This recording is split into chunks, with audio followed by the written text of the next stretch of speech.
हमारे साथ आनंद राठी ग्रुप के चेयरमैन आनंद राठी साहब कार्यक्रम में हो रहे हैं शामिल। राठी साहब, स्वागत है, इस बड़े दिन आपने समय दिया, धन्यवाद सर। सबसे पहले बताएं, क्या कुछ खास लगा है बजट में? नमस्कार। आपके हिसाब से बजट अच्छा, बुरा, न्यूट्रल? देखिए, बजट मेरे हिसाब से बहुत अच्छा है, क्योंकि जो एक्सपेक्टेशन थी बजट से कि ग्रोथ ओरिएंटेड बजट होना चाहिए, और अगर आप देखें तो ग्रोथ ओरिएंटेशन में देखिए जीडीपी ग्रोथ के बारे में कहा कि 9.2% आ रही है विश्व। इस साल का जो एक्सपेंडिचर था, कैपिटल एक्सपेंडिचर प्लान था, उससे ज्यादा किया। उसके बाद भी फिस्कल डेफिसिट उसी लेवल पे रखा जो उन्होंने बात की। नए साल में पर्टिकुलरली उन्होंने जो 35% इंक्रीज की बात की कैपिटल एक्सपेंडिचर, ये तो सेंट्रल गवर्नमेंट का है। फिर उन्होंने स्टेट गवर्नमेंट को अभी जो 10 या 15 हजार करोड़ रुपए दिया इस साल, उसकी जगह 1 लाख करोड़ देंगे स्टेट्स को कैपिटल एक्सपेंडिचर बढ़ाने के लिए। तो ये जो गति शक्ति करके जो उन्होंने कहा कि 7 इंजन जो काम करने वाले हैं, चाहे रोड है, चाहे पोर्ट्स है, चाहे रेलवेज है, ये मेरे ध्यान से वही इस देश के लिए प्रगति के लिए जरूरी है कि यहाँ का इंफ्रास्ट्रक्चर में इतना स्कोप है इन्वेस्टमेंट करने का। और ये जो इन्होंने बात की है फाइनेंस मिनिस्टर ने, आई थिंक वो बताता है कि वो सरकार का ध्यान इंफ्रास्ट्रक्चर डेवलपमेंट में जबरदस्त है, और उससे बड़ा सारी इकोनॉमी उससे जो है देखिए प्रभावित होती है। सब जगह बात की भाई कॉस्ट कैसे कम हो, लॉजिस्टिक्स में कैसे फर्क आए। तो ये सबसे पॉइंट जो मैं समझता हूँ, कैपेक्स बढ़ाना और उसके बावजूद फिस्कल डेफिसिट को कंट्रोल करना, ये बहुत बड़ी चीज है। और इसके अलावा देखिए इसमें जो बात की है डिजिटल करेंसी, एक नया बात की है, और साथ ही साथ क्रिप्टो पे इनडायरेक्टली कंट्रोल लाने के लिए उस पर टैक्स में प्रोविजन लाए हैं और टीडीएस के प्रोविजन लाए हैं, उसका असर पड़ेगा।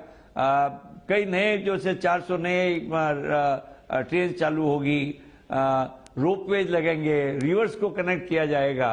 कई नए इनोवेटिव आइडियाज जो हैं बजट में सामने आए हैं। तो मेरा ये मानना है कि ये जो सारी चीजें सरकार ने किया, और उसके बाद भी फिस्कल डेफिसिट को 6.9 से 6.4 पे लाने की बात है अगले वर्ष में।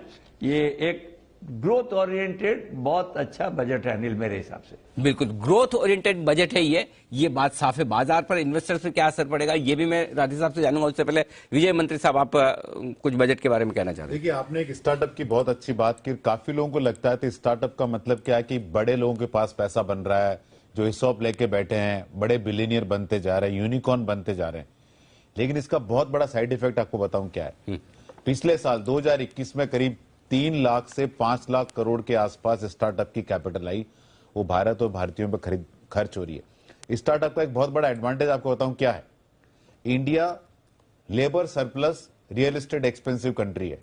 इंटरनेशनली लेबर एक्सपेंसिव है, रियल एस्टेट सस्ता है। स्टार्टअप का इकोसिस्टम वो ये काम करता है कि आपका प्राइम रियल एस्टेट से हटा के आपका रियल एस्टेट बाहर ले जाता है और लेबर फोर्स को इस्तेमाल करता है। तो जो पहले बंदा सिक्योरिटी गार्ड बनता था, आज डिलीवरी बॉय बन के आईटी इंडस्ट्री में काम करके, लॉजिस्टिक में काम करके बड़ा एम्प्लॉयमेंट जनरेशन आईटी इंडस्ट्री और स्टार्टअप में हो रहा है। इसलिए स्टार्टअप मेरे हिसाब से इंडिया की इकोसिस्टम के लिए बहुत बड़ा और पॉजिटिव स्टेप है। इसको गवर्नमेंट ने इंकरेज भी किया। बिल्कुल, तो ये है आपके लिए बजट की बड़ी खास बातें हैं। राठी साहब, अब आपसे जानना यही चाहता हूं, इन्वेस्टर्स के लिए, बाजार के लिए इस बजट में क्या डायरेक्शन है? मुझे लगता है बाजार के लिए अच्छा रहेगा, क्योंकि देखिए बाजार में एक चीज बड़ी इंपॉर्टेंट है कि जीडीपी ग्रोथ क्या आएगी। अगर इकोनॉमी में ग्रोथ आएगी तो बाजार अच्छा चलेगी, क्योंकि जो सारी कंपनियों के पास एक अपॉर्चुनिटी होगी रेवेन्यू जनरेट करने की।